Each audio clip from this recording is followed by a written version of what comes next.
Periodista Digital continúa su ciclo de entrevistas sobre trayectoria de grandes personalidades.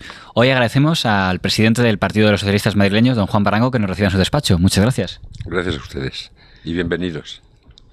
Pues queríamos hacer una trayectoria rápida de sus años, que es un testigo, digamos, de primera fila de la historia del socialismo madrileño. Y quizá la primera pregunta es, ¿por qué decidió usted elegir el socialismo en un momento en el que en este país serlo podía traerte problemas? Sí, eso está muy bien, sí. Vamos a ver, yo empecé a trabajar en la Bolsa de Comercio de Madrid con 14 años. Y luego hice unas oposiciones y pasé a trabajar en un banco. Y mi choque con ese mundo laboral me descubrió que había un mundo de injusticias, ¿no? Yo veía allí en la bolsa y luego vi en el banco también que había personas que con muy poco esfuerzo ganaban muchísimo dinero y los trabajadores que ganaban muy poco y que no tenían ningún derecho. Ese choque con la realidad es lo que me hizo tomar conciencia de que había injusticias que había que intentar solucionar. Es decir, que mi incorporación a este mundo, digamos, de la izquierda, no venía por lecturas o por cuestiones teóricas, ¿no?, sino por observar la realidad. Un país sin democracia, sin libertad y sin derechos, ¿no? Y entonces, empecé a hacer una serie de reivindicaciones y mis compañeros me eligieron como representante sindical. Fui el representante sindical más joven de España en el sector de banca. Lo fui con 18 años. Y de esa militancia, de ese compromiso sindical en la clandestinidad, luego vino después, casi de forma natural, mi entrada en la política. Porque cuando llegaron las primeras elecciones democráticas en el 77, yo ya estaba afiliado al Partido Socialista y me pusieron ahí. ¿Por qué me afilié al Partido Socialista? Porque yo era independiente. Yo estaba como sindicalista independiente. Teníamos un organismo en banca que se llamaba la Interbancaria, donde estábamos todos los grupos. El grupo mayoritario éramos los independientes. Ese grupo lo componía gente que estaba en comisiones obreras, en el Partido Comunista fundamentalmente, gente de los movimientos cristianos de base, y con esos componíamos el grupo mayoritario. Entonces, a mí me hicieron varias ofertas e incluso marcajes para meterme en el Partido Comunista de España. Pero yo tenía muy, muy claro que quería entrar en una organización donde hubiera más márgenes de libertad. A mí eso del comunismo me parecía, eso del centralismo democrático, es decir, las consignas, etcétera, no me gustaba. Por eso opté por el Partido Socialista, porque creo porque lo sigo pensando, que en los partidos socialistas, en los partidos socialdemócratas europeos hay más margen para el debate, para la discusión y, en definitiva, para la libertad de los afiliados. ¿Llegó a conocer la persecución, la prisión? Sí. En el año 73, en plena luna de miel, nos detuvieron a mi esposa y a mí por haber iniciado una campaña de solidaridad con la Ejecutiva Nacional de Comisiones Obreras, que había sido detenida en septiembre del 73 en un convento, en una iglesia ahí de Pozuelo. Lo que ocurre es que me estuvieron interrogando durante 8 horas ahí en la Puerta del Sol, pero no me llegaron a llevar a prisión. Me dejaron en libertad. Pero sí sufrí también. Como en aquella época era desgraciadamente muy habitual en todos los que teníamos un compromiso por la libertad y por la democracia, pues pasamos o por la cárcel o por la Puerta del Sol, por la Dirección General de Seguridad, sí. En esas primeras elecciones en las que usted fue diputado, no sé si ya en el 77 era diputado. En el 77 fui diputado, fui el diputado más joven de Madrid, sí. Llama la atención, sobre todo a los de las generaciones más jóvenes, cuando dicen, hombre, en aquella Cámara se sentaban gente que hasta hace muy poco había estado perseguida o por lo menos incomodada por el régimen, con gente pues como el propio presidente Suárez o muchos de sus ministros que había ocupado cargos en el régimen, hasta alguno que había estado en la guerra civil, como podía ser el señor Carrillo.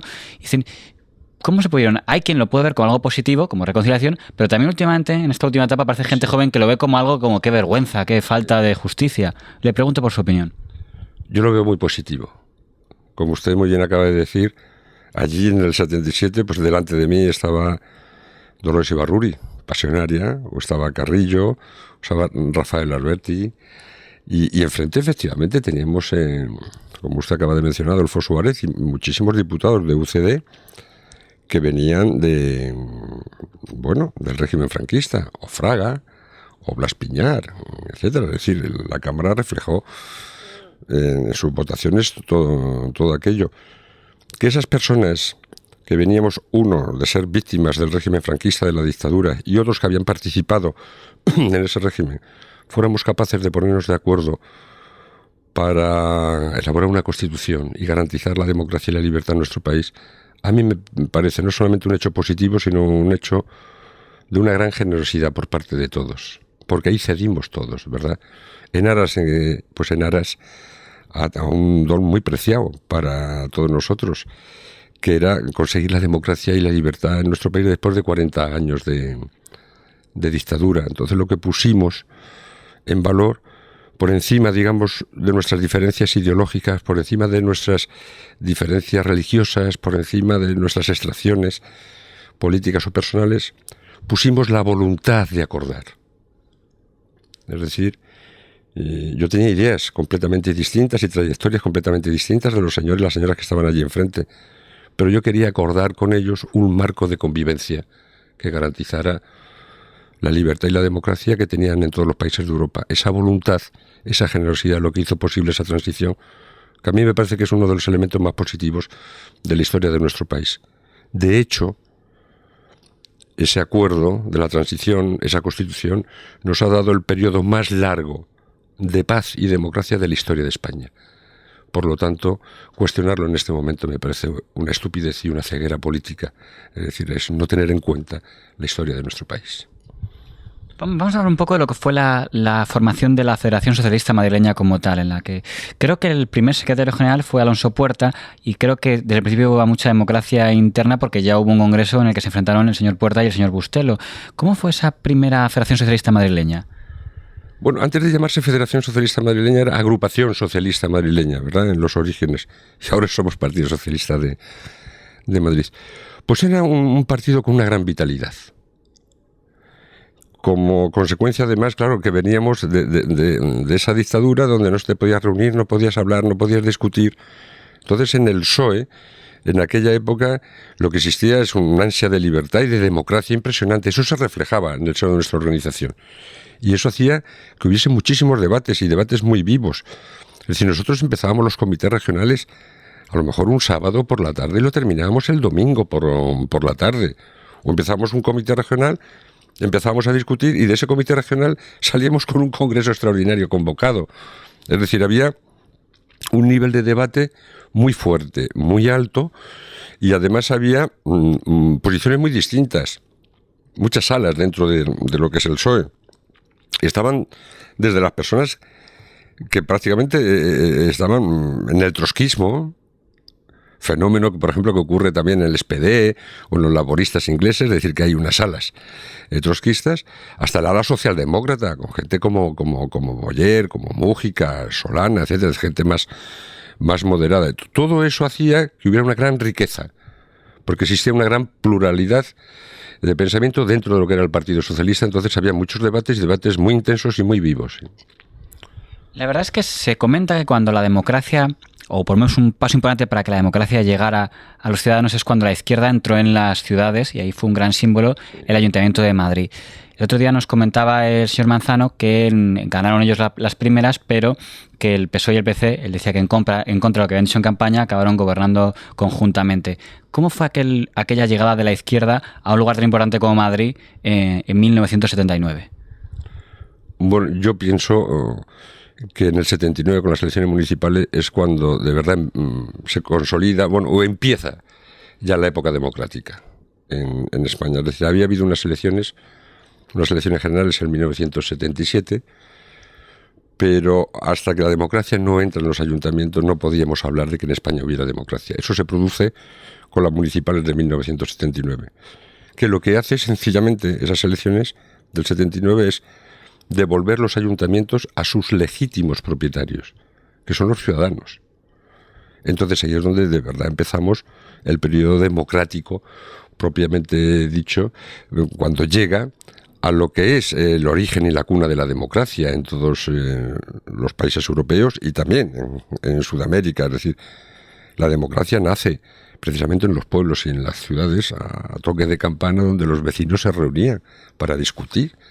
de sus cosas. Entonces, el 79, las elecciones municipales, para mí yo creo que es un hecho fundamental, y lo que se hace es que se devuelve esos ayuntamientos que estaban secuestrados por el franquismo, por la dictadura, por alcaldes puestos a dedo por Franco, por los gobernadores civiles, por concejales y alcaldes elegidos directamente por el pueblo de los 8.000 pueblos que tenemos en España. Por lo tanto, yo creo que es un hito histórico. Y dentro de eso, pues el PSOE también conecta con unos de sus señas de identidad más importantes. Tenga usted en cuenta que el primer cargo público que tuvo Pablo Iglesias fue ser concejal del Ayuntamiento de Madrid.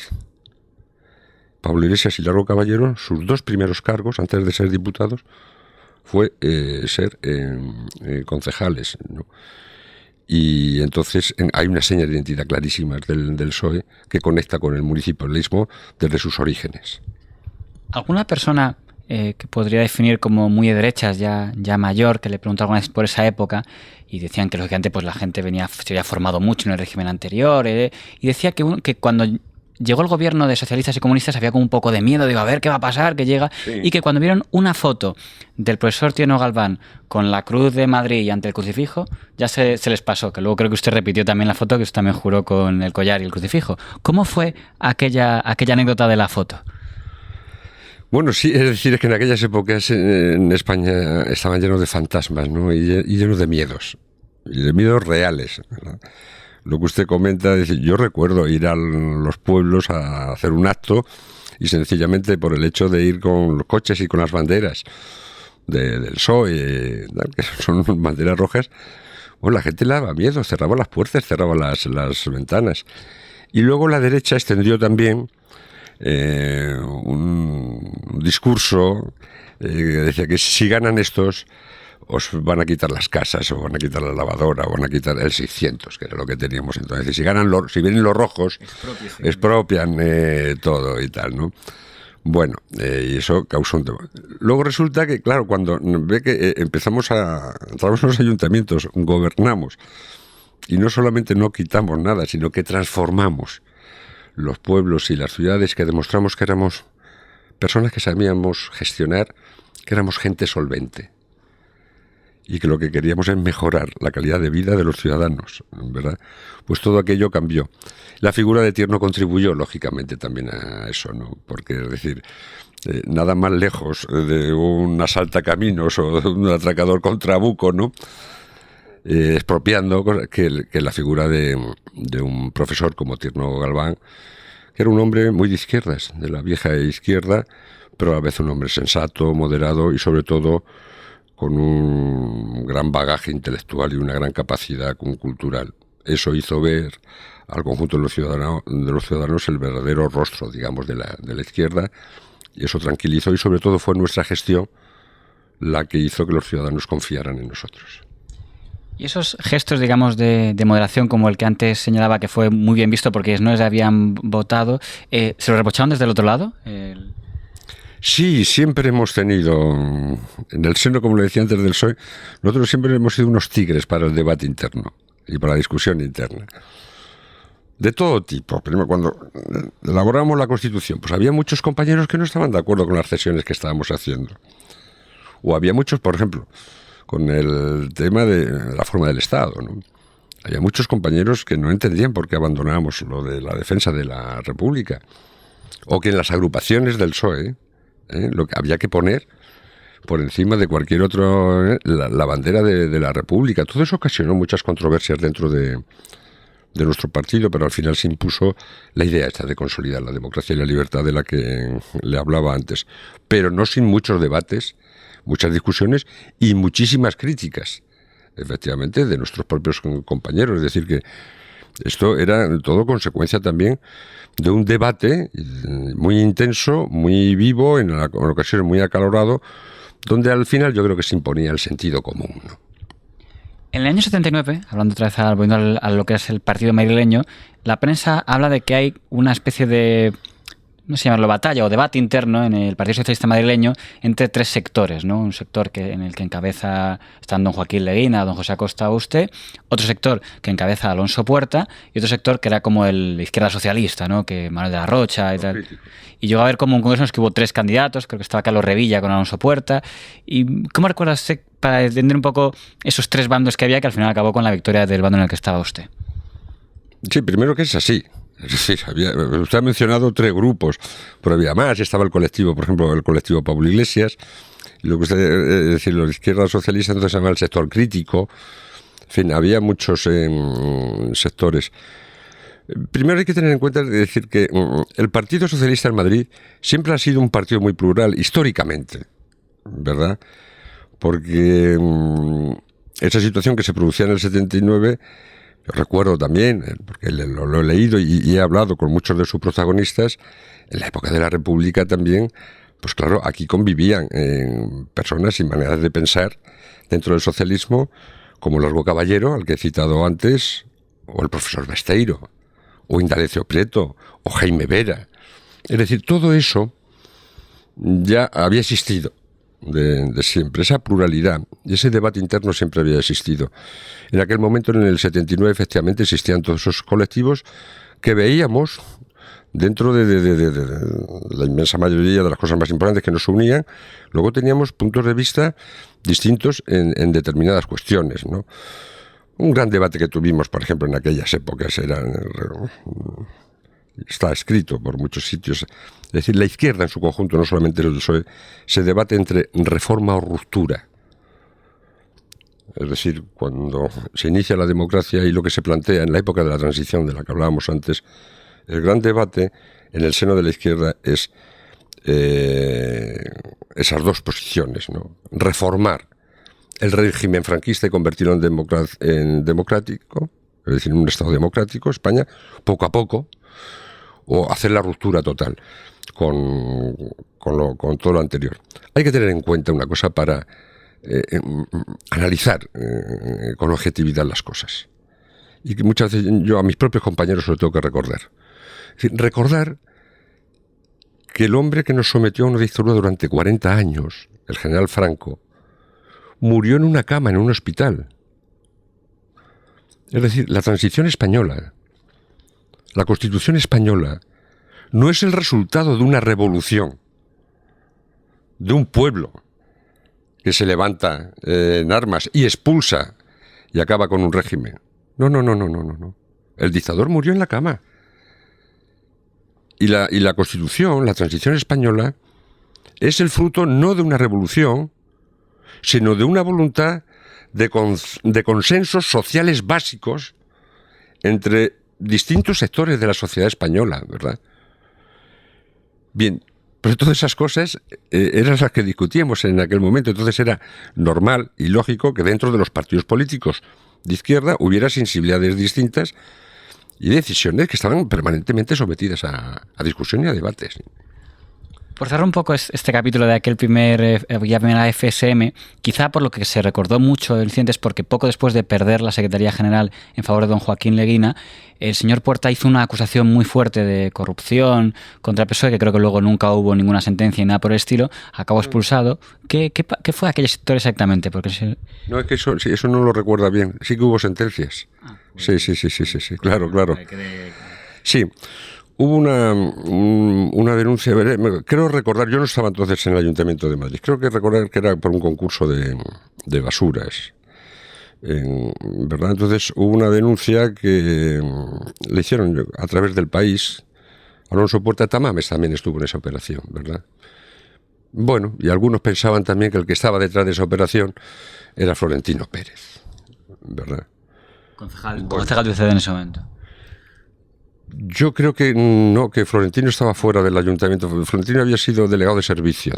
Pero eso, bueno, era algún rumor que hubo. Lo cierto es que efectivamente hubo una denuncia por parte de Alonso Puerta que se materializa en el País a través de una información que lleva Ramón Tamames. La reacción que hubo entonces en el Ayuntamiento de Madrid fue de una gran perplejidad. Entonces estaba Enrique Tierno de alcalde, Leguina era secretario general del PSOE y era el concejal de Hacienda, ¿verdad? Inmediatamente se constituyó una comisión de investigación en el seno del Ayuntamiento de Madrid, donde participaron varios partidos políticos en esa comisión de investigación. Y luego hubo denuncias en los juzgados, claro que sí. Y hay 2 sentencias de los tribunales diciendo que era falsa esa acusación. Eso es lo que olvidan. Yo con algunos periodistas los escucho hablar y digo, se olvidan de las cosas. Hubo 2 sentencias judiciales y una resolución de una comisión de investigación que se hizo desde el primer momento en el Ayuntamiento de Madrid. Y eso se demostró no solamente como falso, sino que se demostró como un intento desesperado de recuperar la Secretaría General del PSOE en Madrid por métodos inapropiados. Pues hace bien en que quede claro este tema.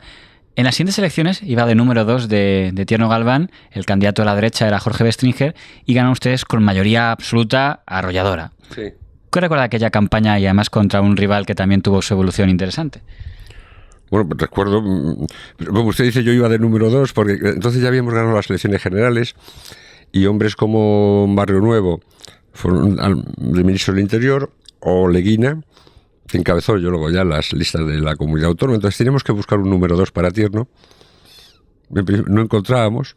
Y como yo era el secretario de Política Municipal, a última hora, la Ejecutiva de Madrid me dijeron, pues tienes que ser tú. O sea que yo llegué también ahí de manera un poco improvisada, ¿verdad? Llegamos a esas elecciones del 83, yo voy de número 2 con Tierno, y bueno, fue una campaña muy bonita, donde efectivamente tuvimos unos resultados magníficos en el Ayuntamiento de Madrid. Y la anécdota que recuerdo es un encontronazo muy duro que tuve yo con Bestringer en aquella campaña electoral. Aquí, precisamente en este barrio, estaba haciendo Bestringer campaña electoral por la calle, iban repartiendo propaganda. Y se cayó un tiesto, vamos a decir, un tiesto de una ventana se cayó. Bestringer hace un error de prensa diciendo que le habían querido matar, que le habían tirado un tiesto, que eran los socialistas. Entonces, yo me entero por la radio y tal, y yo me vine a buscarle a Jorge Bestringer para decirle que qué es eso, de que él había intentado convertir ese hecho en una especie de atentado, ¿verdad?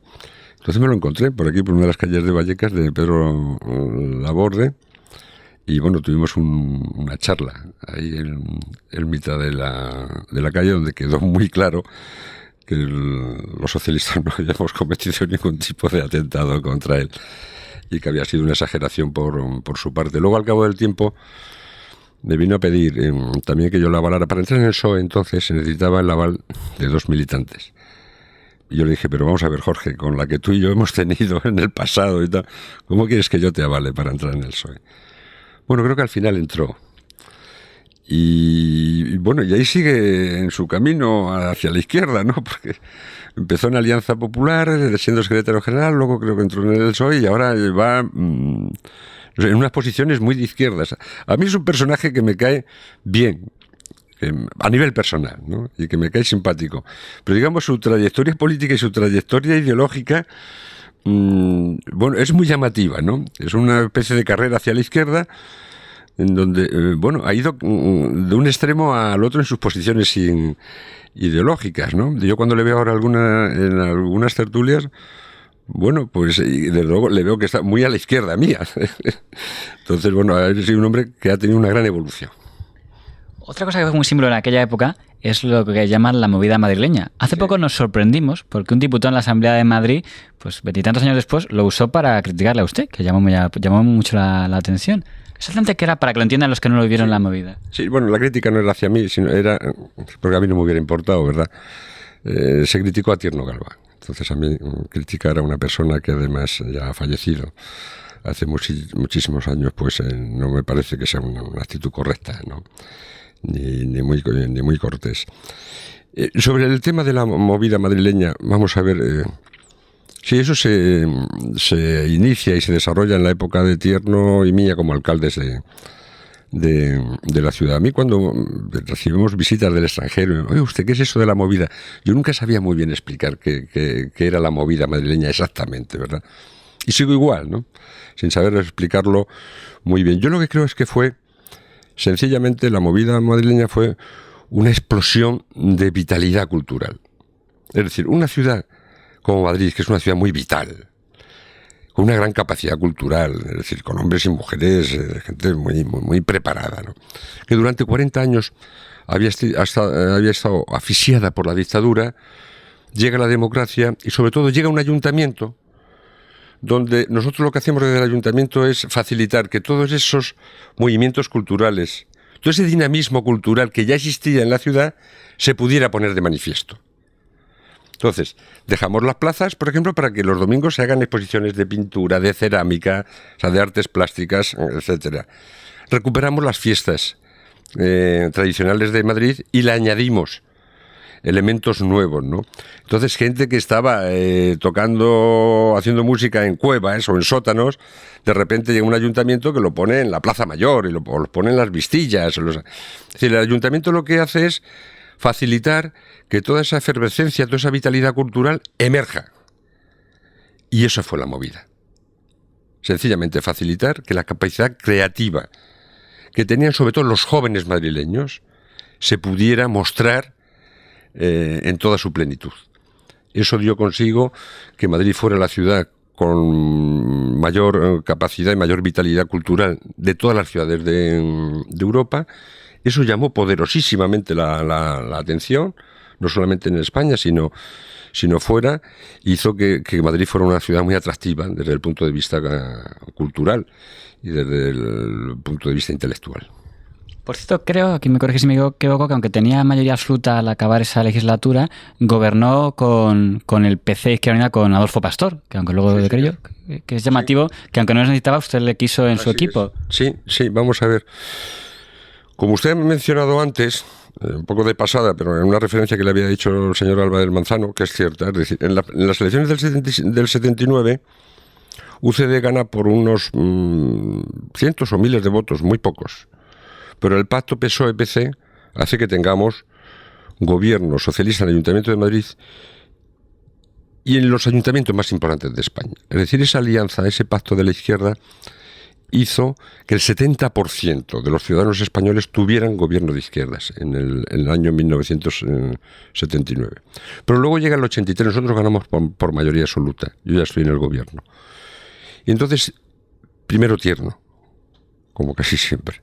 Y luego yo, es decir, tenemos la voluntad política de, a pesar de tener mayoría absoluta, compartir gobierno con el otro partido de la izquierda. Entonces, aunque matemáticamente ni Tierno ni yo necesitamos esos votos, pero sí tuvimos la voluntad política de compartir el gobierno con el PC. Es decir, tuvimos durante todo ese tiempo, un gobierno de izquierdas. Yo volvería a repetir la experiencia también. Es decir, el hecho de tener mayoría absoluta no quiere decir que no debas... Es más, yo creo que es muy sano, democráticamente, que aunque tengas mayoría absoluta, compartir gobierno, compartir decisiones, porque las mayorías absolutas, tienen una difícil digestión también, y todo tienen sus peligros, ¿no? Lo estoy viendo ahora aquí en Madrid. El PP lleva 20 años gobernando con mayoría absoluta y eso les ha dado una sensación de impunidad impresionante y eso hace que la calidad democrática se resienta muy duramente.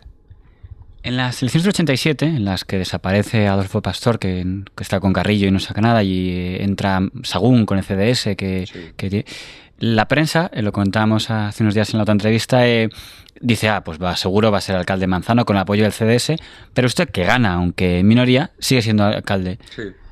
Sí, así es. Así es, en el 87 nosotros ganamos las elecciones y irrumpe una formación nueva, el CDS, que luego desaparece, por cierto, totalmente. Es decir, luego le preguntaré por el... Sí, fue muy breve, pero muy dañina, ¿no? Esa aparición. Pero sí, en el 87, efectivamente, el PSOE, nosotros ganamos las elecciones.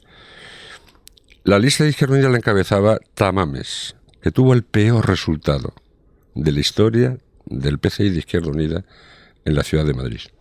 Le ofrecí también gobernar con ellos, aunque no me daban la mayoría absoluta, pero les ofrecí y no quisieron. No solamente no quiso, sino que luego Tamames pactó, siendo el cabeza de lista de Izquierda Unida, pactó con el CDS para la moción de censura, ¿verdad? Bueno, nosotros estuvimos gobernando siendo la mayoría minoritaria hasta mediados del 89, donde se produjo la moción de censura, que trajo como consecuencia que el que me sustituyera a mí no fuera el segundo más votado de los madrileños, sino el tercero. Lo lógico, después de la moción de censura, si quitan al más votado, hubieran puesto al segundo, que hubiera sido Álvarez Manzano. Pero ahí hicieron unos acuerdos políticos que trajo como consecuencia que el alcalde de Madrid fuera el que menos votos tenía. Es que el señor Manzano nos decía que él estuvo en contra de esa moción de censura, aunque la apoyó como concejal. Cierto, sí. Yo creo que a nivel personal, muchos concejales del Partido Popular a mí me manifestaron su desacuerdo. Pero bueno, fueron acuerdos políticos que se hicieron entre el CDS y el PP a nivel nacional, y ellos lo llevaron a cabo, aunque a nivel personal no les gustaba demasiado. ¿Había algún argumento de gestión o era más porque, el KDC se cambió de opinión y...? Claro, mejor esto la vida, porque claro, lo viví, lo sufrí, ¿verdad? Y lo padecí en primera persona. El gran argumento, recuerdo, del señor que luego me sustituyó era que el tráfico de Madrid estaba mal. Ese era el gran argumento. El tráfico estaba muy mal. Y es verdad que el tráfico estaba mal. En la época que yo era alcalde, o que Tierno era alcalde. Pero bueno, el tráfico está mal en Madrid desde la época de Carlos III, ¿no? Es decir, ya con los carruajes y luego los tranvías, la gente, los cronistas de la villa, la gente se quejaba del tráfico. Y sigue estando mal, ¿no? Y ese fue el gran argumento. Yo creo que lo que hubo detrás de aquella operación fue un pelotazo urbanístico importante, donde estaba por medio unas instalaciones del Banesto de Mario Conde.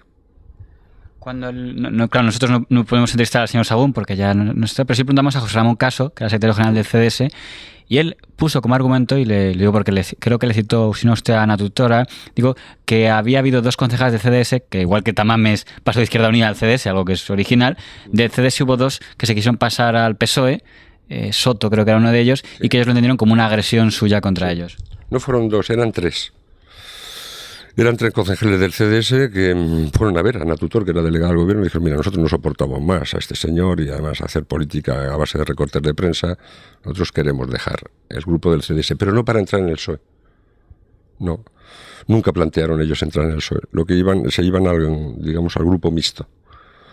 Pero bueno, ahí hubo una serie de presiones y eso sobre esas tres personas, que hizo que al final esos tres concejales se volvieran atrás. En realidad, más de tres, eran cuatro, que se volvieran atrás de su decisión. Algunos por presiones personales que le hicieron, a la que le sometieron, muy feas, como fue el señor Soto, que ya falleció, por temas de Hacienda y de pagos a su exmujer, ¿verdad? Con datos de Hacienda que, utilizó un señor que en este momento es diputado del PP, pero eso son historias pasadas que mejor no recordar. Pero en ningún momento los concejales del CDS se plantearon el ir al PSOE, sino ir al grupo mixto, porque ellos estaban muy a disgusto, muy incómodos, según ellos decían, en la formación política que lideraba Sagún. Lo curioso es por qué en las siguientes elecciones el partido que ha gobernado, que es el CDS, se desintegra, desaparece lo que podría interpretarse como una desautorización a la moción de censura, pero no gana usted, sino que gana Manzano por mayoría absoluta. ¿Usted qué juicio hace de ese resultado? Pues vamos a ver. Eso es un análisis efectivamente complejo, ¿verdad? Pues se produce tal como usted acaba de formular. Llegamos luego a las elecciones del 91. ¿Verdad? El CDS, que son los que han planteado y los que se han beneficiado de la moción de censura, pasa de tener 8 concejales a tener 0. Eso efectivamente se puede interpretar. La gente no estaba de acuerdo con esa operación política de esa moción de censura y el CDS desaparece. Es decir, las mociones de censura, que por cierto no solamente fueron en Madrid, se hicieron en Madrid, se hicieron en Jaén, se hicieron en Valladolid, es decir, una operación política concertada a nivel nacional entre el Partido Popular y el CDS, que por cierto, a mí en una ocasión, el señor Suárez me dijo: Barranco, quiero que sepas que yo no he tenido nada que ver con eso. Bueno, fue ¿El presidente? Sí, lo dijo en un acto que teníamos ahí en el Palacio del Pardo. Me recuerdo que me lo dijo una noche. Bueno, ya había pasado tampoco. Pero eso trajo como consecuencia que el CDS desapareciera, esas mociones de censura. ¿Qué ocurrió? Que ese voto CDS, que era un voto centro-derecha, en lugar de venir al PSOE, se fue al Partido Popular. ¿Por qué? Pues posiblemente por errores nuestros y míos en concreto, ¿no? Es decir, quizás el PSOE y yo en concreto no supimos ese voto de centro derecha atraerlo hacia las posiciones nuestras y se fueron hacia el Partido Popular. Es posible también que la gente entendiera esto que yo le decía antes, de decir, ¿cómo pues, se le han puesto una moción de censura? ¿Por qué no es el alcalde el segundo más votado? Y entonces que quedara ahí también alguna... El caso es que efectivamente nosotros perdemos las elecciones y gana el PP, pero ese mismo año yo me presento para senador, o unos meses antes me presento para senador, y soy el senador más votado de España. Lo fui en 2 ocasiones, pero la primera vez que yo fui el senador más votado de España fue precisamente ahí, en ese tiempo. Pero ahí ya se empezaba, digamos, a vislumbrar algo que para el PSOE era y sigue siendo muy preocupante. Y es decir, es cómo en los grandes núcleos urbanos, no solamente es Madrid, en los grandes núcleos urbanos, prácticamente en todas las capitales de provincia, el PSOE pierde peso electoral. Es decir, las capas urbanas, las capas medias y las capas urbanas empiezan a abandonar al Partido Socialista. ¿Qué pasa? Mucho de tener mayorías absolutas a tener mayorías simples o sencillamente a perder, como ocurre en el caso de Madrid. Pero no es un fenómeno único ni exclusivo de la ciudad de Madrid. Si usted coge sitios, digamos, tan emblemáticos para la izquierda, Valencia o Cáceres o Jaén, verá usted en los gráficos que se produce el mismo fenómeno. Y es decir, es que hay una caída de voto en todas esas capitales de provincia hacia el PSOE. Ese es un problema que tenemos detectado muchos socialistas hace mucho tiempo y que no le hemos sabido todavía poner en remedio. Cuando nosotros le preguntábamos a las elecciones del 95, del 99 al señor Manzano sobre sus rivales, digo, ¿cuál ha sido más complicado? Decía curiosamente que a pesar de que en el 99 pudo haber menos distancia, que decía que mi rival más complicado, dijo que era usted, porque era el que tenía más experiencia municipal, al contrario que otros candidatos que ha tenido el PSOE después, como decía del señor Morán, por ejemplo. Sí, bueno, yo le agradezco lo que entiendo que es un piropo, ¿no?, por parte de Álvarez del Manzano, ¿no?, el que me considere un rival por encima de otros. Ahí lo que ocurre, yo ya en el 95 había intentado no presentarme, yo no quería presentarme ya en el 95, había presentado en el 91, había perdido, era senador, yo le planteé a mi partido no ser yo el candidato en el año 95, pero el partido me dijo que tenía que seguir siendo yo. Le dije, ¿qué ocurre? Que doy muy bien en las encuestas. Me dijeron, no, bueno, vas bien en las encuestas, pero es que no hay otro. Es decir, en el 95 es cuando caía Roslanes de punta, es decir, Filesas, el Banco España, el Odivercor, es decir, caía chuzos de punta, Roldanes de punta, el tema Juan Guerra, etcétera, ¿no? Y entonces eso nos arrasó. Se llevó por delante muchos alcaldes que habían hecho una magnífica gestión, ¿no? Pero esa situación pues hizo que se llevaran por delante a muchísimos concejales que habían hecho una gestión estupenda, ¿no?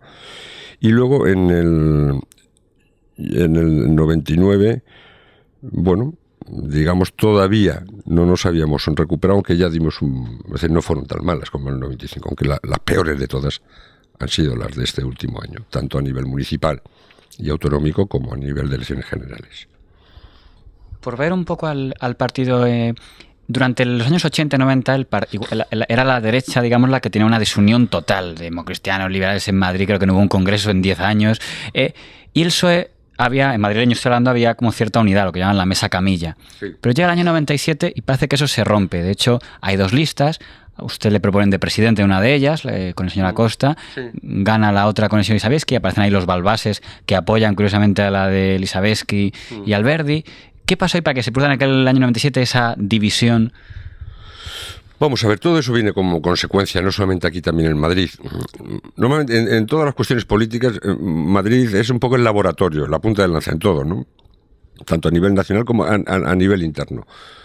Aquí lo que había ocurrido en aquellos tiempos es que se produjo una ruptura entre las dos personas que habían sido claves en el PSOE desde la clandestinidad a la transición hasta las épocas doradas del PSOE, ¿no? Arrancan en el 82 con 202 diputados, que son Felipe González y Alfonso Guerra. Esa ruptura entre Felipe González y Alfonso Guerra trae como consecuencia esos dos grandes grupos dentro del PSOE a nivel de todo el Estado español, es decir, renovadores y guerristas, recordarán usted. Bueno, y esas batallas donde primero se escenifican es aquí en Madrid. Es decir, que todo lo que ocurre aquí en Madrid es consecuencia de esa situación, que luego se produce también en Andalucía, se produce en toda España. Pero donde primero se materializa esa ruptura, esa falta de entendimiento entre el que había sido el número uno y el número dos del PSOE, y el número uno y el número dos del gobierno durante muchos años, donde primero se materializa y se pone en manifiesto esa ruptura, es aquí en Madrid. Eso es lo que explica todas aquellas situaciones que padecimos en aquella época. ¿A usted se le aceptaría que le pusieran la etiqueta de guerrista? Aunque no está del todo claro, ¿no? Se va a costar si se lo han puesto muchas veces, pero usted... Vamos a ver, yo lo que he tenido es una muy buena relación personal, la sigo teniendo con Alfonso Guerra. Pero usted que lo tengo ahí, una foto en un acto con La Fontaine.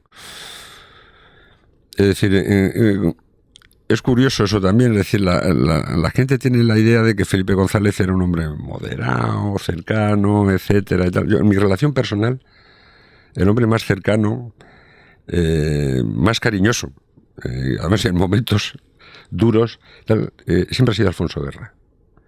Yo he tenido una gran relación personal con él, la tuve siempre. Y la sigo teniendo. Le sigo teniendo un gran respeto y un gran cariño.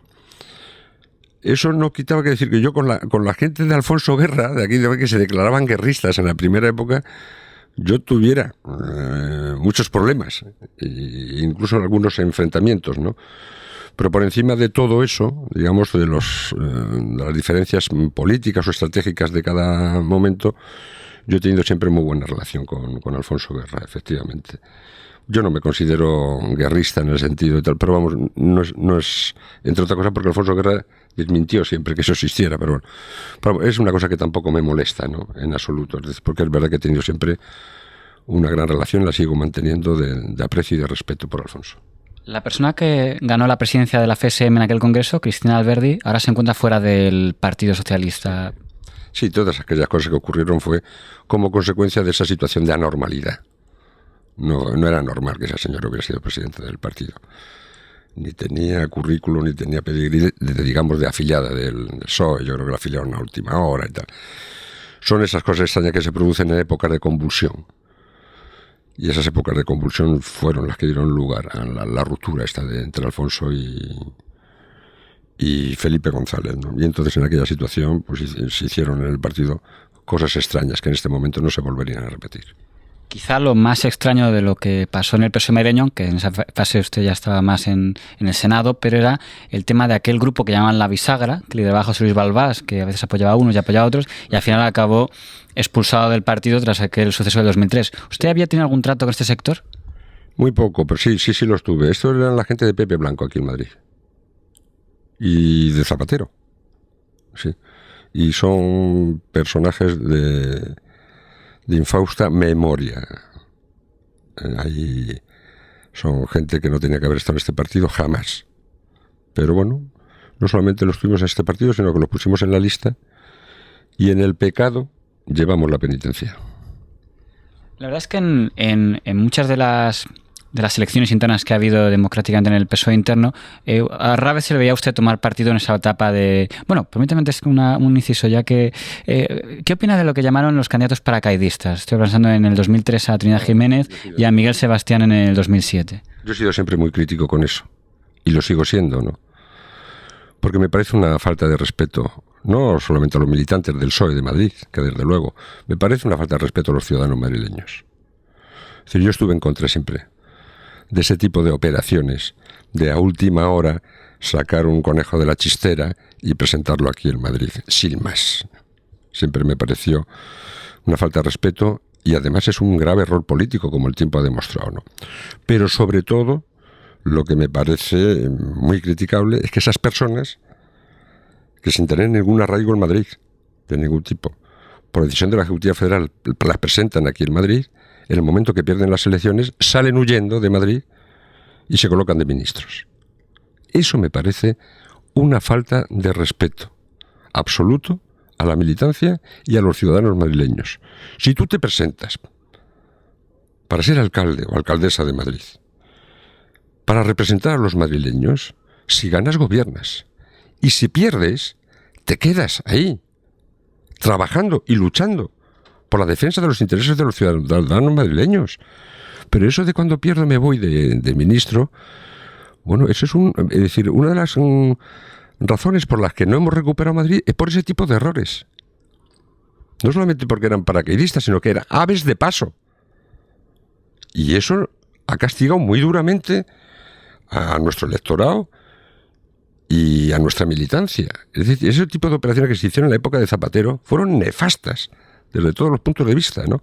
Fueron unos errores políticos de envergadura y sobre todo fue una falta de respeto al ciudadano madrileño que vota a un candidato, que vota a un partido y cuando pierde van y desaparecen para ocupar cargos superiores. Es una falta de respeto y es un grave error que todavía seguimos pagando, desgraciadamente. ¿Y esa crítica a que podríamos hacer a la señora Jiménez o al señor Sebastián Pois antes de que terminaran, se le haría también al señor González, al señor Aguirre, perdón, o al señor Gallardón, que se han ido antes de terminar sus últimos mandatos? Sí, yo creo que esto se lo han hecho, sí, por otro tipo de razones o de circunstancias, es decir, para poner las cosas en su sitio. Es decir, el señor Gallardón es un señor que perdió varias elecciones aquí en Madrid y siguió, igual que Álvarez del Manzano. Álvarez del Manzano perdió con Tierno, perdió conmigo y siguió ahí. Bueno, eso hay que reconocérselo. Y el señor Gallardón también. Luego se han ido, pero yo creo que se han ido por motivos distintos, ¿no? Pero fundamentalmente, uno, porque ha utilizado el Ayuntamiento de Madrid como trampolín para sus ambiciones personales, caso de Ruiz Gallardón, es clarísimo. O sea, ese hombre no tuvo la ciudad de Madrid nunca en la cabeza, ni la gestión de la ciudad de Madrid. Yo creo que utilizó el Ayuntamiento de Madrid como un trampolín para unas ambiciones legítimas, por supuesto, pero es lo que hizo. Y la señora Aguirre lo que ha hecho es salir ante las situaciones de dureza que tiene que afrontar su partido y su gobierno, ha salido huyendo para reservarse para etapas posteriores, ¿no? Es decir, que no son los mismos casos que los nuestros, ¿no? Pues dos cosillas más. Una ya sería en la etapa de Rafael Simancas o de Ruiz Porta, que también hubo muchas presidentes, la figura del señor Barranco parece que no se metía ahí mucho en ningún conflicto, pero en cambio en la etapa de Tomás Gómez, ahí se le ve a usted salir y decir apoyo a este candidato. ¿Qué le decidió a volver, digamos, a tomar partido en...? Bueno, yo a Simancas le apoyé. Yo a Simancas le tuve de concejal en el Ayuntamiento de Madrid y le apoyé todo lo que pude, porque, entre otras cosas porque eres un señor muy trabajador y muy competente. Pues y le apoyé también para secretario general. Lo que ocurre es decir, yo he apostado siempre por la estabilidad dentro de nuestro partido. Es decir, yo he aprendido que una de las peores cosas que nos pueden ocurrir en las organizaciones es que nuestros debates internos los llevemos hasta la situación de las divisiones internas, ¿verdad? Es decir, que la estabilidad interna, la cohesión interna de un partido son fundamentales, además para poder ganar elecciones. Es decir, lo primero que te pide el ciudadano es que tu casa sea una casa coherente, cohesionada, ¿verdad? Porque difícilmente vas a defender bien mis intereses si tú en tu casa no eres capaz de ponerte de acuerdo con tu compañero. Entonces yo siempre he defendido la cohesión y la estabilidad interna dentro de nuestra organización, lo cual no impide que haya debate. Una vez se cierran los debates, que esa cohesión, esa solidaridad en nuestro partido sea evidente para todo el mundo. Y por lo tanto apoyé en su día a Rafael Simancas, pero lo que ocurre es que Rafael Simancas dimite. Y entonces se produce una situación aquí, en nuestro partido aquí en Madrid, de vacío, que es cuando se presenta Tomás Gómez. Bueno, Tomás Gómez es un señor, es un hombre joven, bien formado, preparado, es economista, que ha sido el alcalde más votado de España en 2 ocasiones, es decir, yo creo que reúne todos los requisitos, ¿no?, para ser secretario general del partido y para ser presidente de la Comunidad Autónoma de Madrid. Y entonces le apoyo, y además le recuerdo que cuando él se presentó no había ningún otro candidato alternativo, ¿no? Pero yo efectivamente le apoyé desde el primer momento y le sigo apoyando, porque sigo pensando que es un buen secretario general y que puede ser el próximo presidente de la Comunidad Autónoma de Madrid. Lo decía también porque cuando en las primarias se anuncia como que la ejecutiva de Zapatero y Rubalcaba está con Trinidad Jiménez, usted apoya... Sí. Siendo ya secretario general, Tomás Gómez, de repente se le llama a la Moncloa y le dicen, lo mismo operación Casimancas, márchate. Entonces lo que ocurre es que aquí se encuentran con un hombre, Tomás Gómez, dice que me marche, ¿por qué? No, es que las encuestas dan mal. Bueno, pero aquí no funcionamos por las encuestas. Entonces Tomás Gómez lo que hace es plantarle cara a Zapatero. Tomás Gómez se enfrenta al secretario general del PSOE, al presidente del gobierno y a algún grupo mediático. Es decir, todo a la vez, en unas primarias. Las se pueden suponer, ¿verdad? Y bueno, y Tomás Gómez gana esas primarias, donde le ponen enfrente otra vez a Trinidad Jiménez, no sé por qué.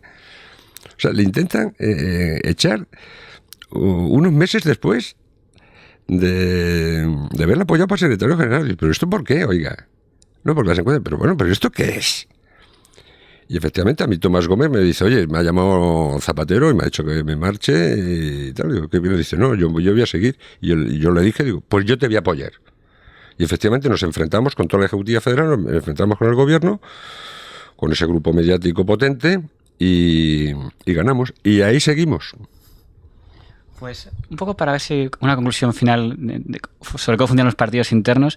Yo hice el recuento y ha habido aproximadamente como 8 veces que ha habido como 2 aspirantes a ocupar el cargo de secretario general del PSOE o de liderazgo en la izquierda. En la derecha, en el Partido Popular Madrileño, no ha habido ni una sola vez en la que haya habido más de un candidato para el liderazgo. ¿Qué reflexión puede provocar? Sí, en madrileña, digo. Sí, es que antes se me ha olvidado usted, cuando hacía usted alusión, sí, a la derecha, una derecha antigua, descompuesta, fraccionada y tal, y hace usted mención a Gallardón o Álvarez Manzano, Esperanza Aguirre, pero lo primero que tenemos que hacer es reconocer el mérito a la derecha. Hay que reconocerle el mérito que en su día tuvo Aznar, que tuvo personas aquí madrileñas como fue Gallardón o Esperanza Aguirre, Álvarez del Manzano, de hacer del PP un partido muy fuerte. Un partido muy fuerte, con mucha implantación y un partido muy cohesionado. Y eso es un mérito de ellos, que hay que reconocérselo, ¿verdad? Y sin embargo, nosotros hemos sufrido todos estos avatares que también hemos comentado. Pero les digo, lo primero que hay que reconocer es eso. Yo creo que en este momento, bueno, las cosas han cambiado. Para bien para nosotros. Y yo creo que ahora el problema está en otro sitio, pero yo no voy a entrar en los problemas internos de los demás. Fue también una maldad y ya acostumbramos. ¿Y si alguien le dijera que para los jóvenes de ahora Tomás Gómez puede representar cierta renovación, pero en cambio en la dirección nacional no se lo parece tanto? Sí, primero que no me sorprende nada lo que usted me dice. Y segundo, yo voy a estar con los jóvenes. Pues creo que nos ha dicho... Exacto, yo creo que está dicho todo, ¿no? Pues muchas gracias, señor Blanco, por atendernos todo este tiempo en Papelista Digital. Muy bien, gracias a ustedes, ha sido un placer.